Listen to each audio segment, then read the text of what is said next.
नाज़रीन, मैं हूँ रिजवान जलाल। नाज़रीन, किसी बुज़ुर्ग ने कहा था कि ये दुनिया का निज़ाम दुआ और बद्दुआ पे चलता है।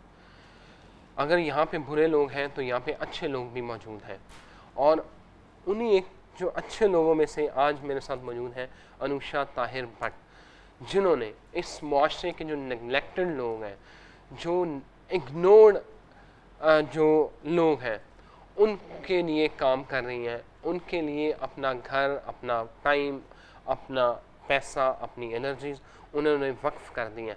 मेरी मुराद ट्रांसजेंडर, जिनको मुआशरे में वो मुकाम हासिल नहीं है जो आम लोगों को है, लेकिन अनुषा उनकी वेलफेयर के लिए, उनकी जो ग्रोथ है उसके लिए, ट्रांसजेंडर ख्वाजा सरा जो है उनके लिए काम कर रही हैं। आज मेरे प्रोग्राम में मौजूद है अनुषा। अस्सलाम वालेकुम अनुषा। अस्सलाम वालेकुम। अनुषा, क्या ख्याल है, लोग तो जो है वो कोई बिज़नेस करते हैं, कोई स्कूल बना लिया, कोई बुटीक बना लिया, आप ख्वाजा सराओं के लिए जो है वो ये क्या आइडिया कहाँ से आया?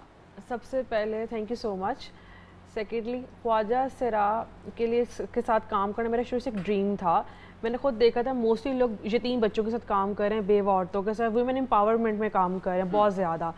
तो लोग ख्वाजा सरा के साथ काम नहीं कर रहे, ठीक है ना। NGOs फाउंडेशंस काम कर रही है, अल्हम्दुलिल्लाह बहुत अच्छा काम कर रही है, मगर चीज़ ये आती है जब आप काम कर भी रहे तो चेंज क्यों नहीं आ रहा। तो मेरा शुरू से एक ड्रीम था ख्वाजा सरा कम्युनिटी के लिए कुछ करना, जिसका स्टार्टअप मैंने अपने घर से लिया। मैंने अपने घर का एक लाउंज डोनेट कर दिया ख्वाजा सरा कम्युनिटी के लिए।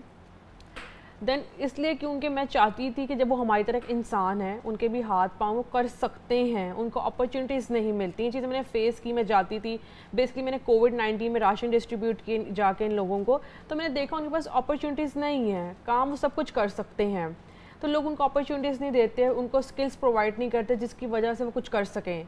तो मेरा शुरू से एक ड्रीम भी था ख्वाजा सरा के साथ काम करना, और मुझे मतलब बस था कि उनको इस काबिल करना कि वो दुनिया में कुछ कर सकें। तो अभी आपकी जो आपने अपना घर डोनेट किया है, उस अब ये ख्वाजा सरा कर क्या रहे हैं वहाँ पे? अभी ख्वाजा सरा वहाँ पे स्टिचिंग, उनका एक यूनिट ओपन है जहाँ पे उनको स्किल प्रोवाइड की जा रही है सारी स्टिचिंग की, जिनमें उनकी एम्ब्रॉयडरी स्किल भी अब ऐड ऑन की जाएगी। और सेकेंडली वहाँ पे बेसिक एजुकेशन सीख रहे हैं और साथ कुरान की तालीम हासिल कर रहे हैं। अगर वो तर्जमे के साथ, तफसीर के साथ पढ़ना चाहें, क्योंकि मैं खुद कुरान पाक तर्जमा तफसीर से पढ़ती हूँ, मुझे भी घर पढ़ाने के लिए आती हैं, देन उनसे मैंने बात की तो वो ख्वाजा सरा कम्युनिटी को भी कुरान पाक पढ़ा रही हैं। अच्छा, आप by profession you are teacher. Yes. तो आप how you are managing it, के मतलब ये फाइनेंस और ये सारी चीज़ें किस तरह टाइम आप इनको वक्त कैसे दे रही हैं? अल्हम्दुलिल्लाह वीकेंड्स तो ऑफ होते हैं। 8 to 2 o'clock मेरी जॉब टाइम, आफ्टर 2 o'clock मैं फ्री होती हूँ।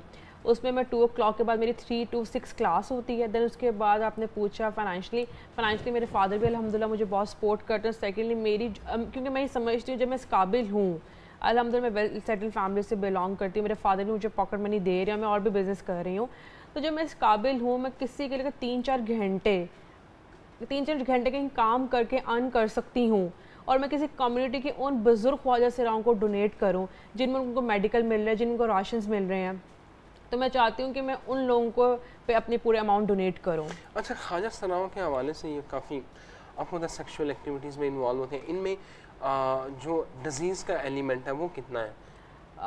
सबसे पहले जो मैंने चीज़ फेस की है ख्वाजा सरा में, डिसीज़ ऐसा मैंने कोई नहीं देखी। हाँ, मेडिकल इश्यूज़ जो हम लोग को मेडिकल नॉर्मल इश्यूज़ होते हैं, क्योंकि ये कहा जाता है ख्वाजा सर प्रोस्टिट्यूशंस करते हैं, ख्वाजा सर सेक्स वर्कर्स हैं। मैंने बहुत कम्युनिटी क्लोज होकर देखा है, इवन मैं रेड लाइटेड एरियाज़ में भी गई हूँ बहुत क्लोज से। हाँ, उनकी कम्युनिटी के लिए कुछ बातें सच भी हैं और कुछ बातें सच नहीं है। लोगों ने एक मिसकंसेप्शन क्रिएट किया हुआ है कि ख्वाजा सरा ऐसे, ख्वाजा सरा वैसे, ऐसा कुछ भी नहीं है। बेसिकली मैं जो उनका देखती हूँ, ब्रॉट अप माँ बाप में नहीं है, अच्छे बुरे की तमीज़ नहीं है, जो गुरु ने कहना है उन्होंने उस पर ही चलना है, बिकॉज उन्होंने अपनी माँ ही गुरु देखा है ना। तो अब वो आपको तो नहीं गुरु मानते हैं? नहीं वो मेरी बहुत रिस्पेक्ट करते हैं, मेरी बहुत इज्जत करते हैं, मेरे साथ दुआएं उनकी बहुत ज़्यादा हैं। तो मैं यही बात करती हूँ कि मैं नहीं कर रही, ये अल्लाह ताला मुझसे करवा रहे हैं।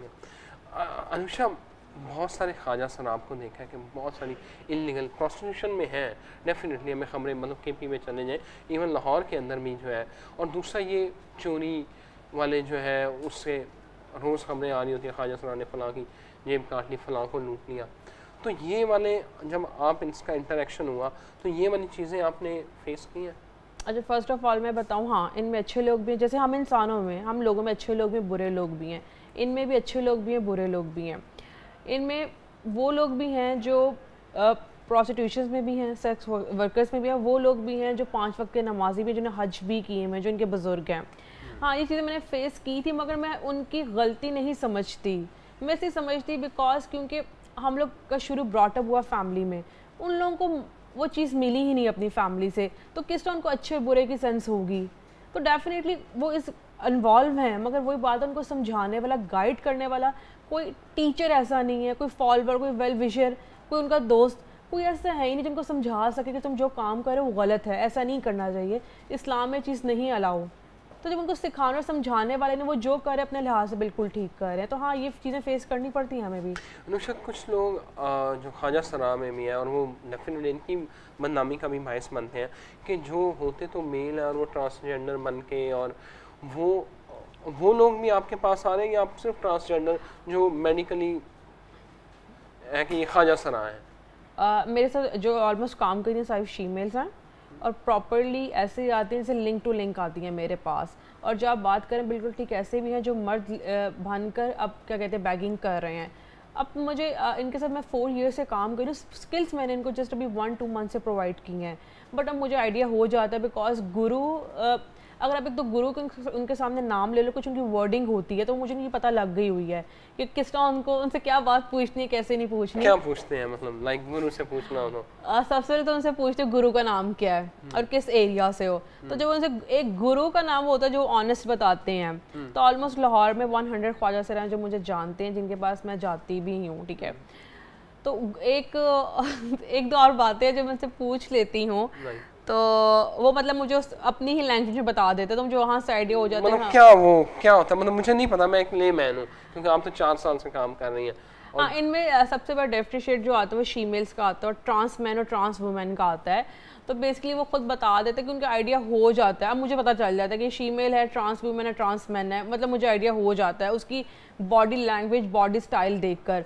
तो वो रिस्पॉन्ड कर देते हैं, यस हम ख्वाजा सरा नहीं है, क्योंकि गुरु का नाम वो आता है जो उनको ऑनेस्टली बोलना पड़ता है, यस मेरा वो गुरु है। अच्छा, ये गुरु वाला कॉन्सेप्ट क्या है? मुझे कैसे गुरु ये इन्होंने चूज करना होता है, या गुरु पहले से होता है, वो अपना चेला बना लेता है, ये क्या होता है? अच्छा, बेसिकली अगर मैं बताऊं पर्सनली, तो मैं गुरु कल्चर को अच्छा समझती ही नहीं हूँ। गुरु कल्चर को अगर मैं अच्छा समझती नहीं, तो वहाँ पे गुरु कल्चर के बारे में पॉजिटिव थॉट भी मेरी ये है कि गुरु अगर फैमिली एक्सेप्ट कर ले तो गुरु के पास लोग जाए ही ना, ठीक है, गुरु कल्चर हो ही ना। क्योंकि गुरु कल्चर सगी माँ सगा बाप तो नहीं होता ना जो उनको अच्छे और बुरे की तमीज़ सिखाए, ठीक है। गुरु कल्चर के मैं अगेंस्ट भी हूँ, मगर फेवर मेरी सिर्फ ये जाती है कि जब ये अपने घर से इन लोगों को निकाल दिया जाता है तो वाकई कहाँ पे जाएं। उस लिहाज से गुरु कल्चर इनका अच्छा है। और गुरु कल्चर ही होता है कि जैसे एक कम्युनिटी कहीं पर रह रही है, वहाँ पे उनका एक गुरु है, और गुरु ही उस मतलब कि जितने भी चेले उनको कहते हैं, जैसे अपने स्टूडेंट्स को, उनके बच्चों को चेले, तो अपने चेलों के साथ ये लोग वहाँ पे रहते हैं। तो गुरु कल्चर को मैं पर्सनली अच्छा नहीं समझती, क्योंकि गुरु भी उनसे इलीगल काम करवाते हैं। गुरु को कहते हैं ऐसा करो ऐसा करो, गुरु ये बैगिंग करवाते हैं, गुरु करवाते हैं, फिर ये जो पैसे अर्न करते हैं ये गुरु को भी आते हैं। एग्जैक्टली गुरु को देते हैं सारे, क्योंकि गुरु की इजाज़त के बगैर कुछ भी नहीं कर सकते, कुछ भी नहीं है। तो ये जो भी मतलब गुरु ने कह, देखो पेट की भूख है ना साफ जो मेन है। अब गुरु हो गया बुजुर्ग, अब गुरु ने आगे से 10-12 चेले रखे हुए हैं जो उनको बेसिकली उसका अर्न करेंगे मंथली, और लाके सारी अपनी जो भी रकम होगी लाके गुरु को दे देंगे, और गुरु आगे से उन्हें डिसाइड करेगा इसने कहाँ जाना और क्या करना है। अनुषा, नेक्स्ट क्या प्लान्स हैं आपके इस कम्युनिटी के लिए, क्या सोचा है, क्या करेंगी? मेरा यही इरादा है कि सबसे पहले तो मैं चाहती हूँ गवर्नमेंट ने इनके लिए कुछ सोचे, इनके लिए अदारा बनाए जहाँ पे एक तो सबसे पहले इनको इनकी फैमिली एक्सेप्ट करें, ठीक है, एक्सेप्टेंस आया जाए, ठीक है। क्योंकि वो जो सबसे मेन कॉज है ना, वो फैमिली एक्सेप्टेंस नहीं है। फैमिली एक्सेप्ट नहीं कर, सोसाइटी एक्सेप्ट नहीं कर रही। आप कहीं पे भी जाकर देख लें, ख्वाजा सरा इस टाइम काम नहीं कर रहा, ठीक है, हालांकि वो इंसान है। काफ़ी चेंज तो आया है, गवर्नमेंट ने भी गवर्नमेंट ने किया, मगर फिर नज़र क्यों नहीं आ रहा? अभी वो उस लेवल पे अगर पे नहीं हो रहा, लेकिन गवर्नमेंट काम कर रही है। पुलिस में जो अपॉर्चुनिटीज हम लोग के लिए हाँ गई हैं, इनकी कॉम्पिटी अंदर भी इनके लिए एग्जांपल्स है। नयाब अली जैसे देख लें, रीम शरीफ है, अच्छे एग्जांपल्स हैं, मगर जिन्होंने खुद अपने लिए आवाज़ उठाई। आप कभी इनसे बैठे, इनसे बात करें, इनके दिल अंदर से ख़त्म हो चुके हैं, वो करना ही नहीं चाहते, ठीक है, क्योंकि वो ये समझते सोसाइटी ने उन्हें इतना इग्नोर किया है कि वो हम सोसाइटी में एजुकेशन की, मैं कहती हूँ एजुकेशन की भी कमी है, क्योंकि जब हकूक़ुल इबाद का जिक्र होता है तो अल्लाह ताला ने कुरान मजीद में वाज़ह किया इंसानों के हकूक़, अल्लाह ताला ने क्यों नहीं कहा जानवरों और जन्नात के हकूक़ का जिक्र क्यों नहीं किया? इंसान 20,000 मखलूक है इस टाइम, तो ये यहाँ कोई कह देना इंसान नहीं है, कोई कह दे इंसान नहीं है तो हम लोग नहीं इनके बारे में कुछ करते। तो सबसे पहले तो ये इंसान है और हर बंदे ने अपनी कब्र का हिसाब देना है। हकूक़ुल इबाद में अल्लाह ताला भी आपसे पूछे जी मेरी एक मखलूक का आपने नहीं ख्याल किया, क्योंकि मोस्टली लोग नहीं करते। तो मेरा फ्यूचर प्लान इनके लिए यही है कि अल्लाह में मुझे इस काबिल करे या हमारी गवर्नमेंट ऐसा कुछ करे कि इनके लिए कुछ शेल्टर होम बनाए जहाँ पे ये, क्योंकि देखें इन्हें रेंट इन्होंने पे करने हैं, बिजली के बिल्स इन्होंने पे करने हैं, तो ऐसी जगह हो जहाँ पे फ्री ऑफ कॉस्ट ये रहे और जहाँ पे इनको अंदर स्किल्स प्रोवाइड की जाएँ और जहाँ पे अंदर मतलब चीज़ें बना के बाहर सेल करें और अपनी कम्युनिटी में इज्जत से रहें। Thank you very much Anusha, आपने अनुषा की बातें सुनी। वी होप कि ये अपने इस मकसद में कामयाब और इनफरादी तौर पे ये काम कर रही हैं और हुकूमत की सतह पे भी इन लोगों को कैटर करना चाहिए। ये हमारे माशरे का हिस्सा है, इनको हमें माशरे के जो हमारे डिसिप्लिन है उसमें ला के इन्हें एक बेहतर शहरी बनाना चाहिए। Thank you very much.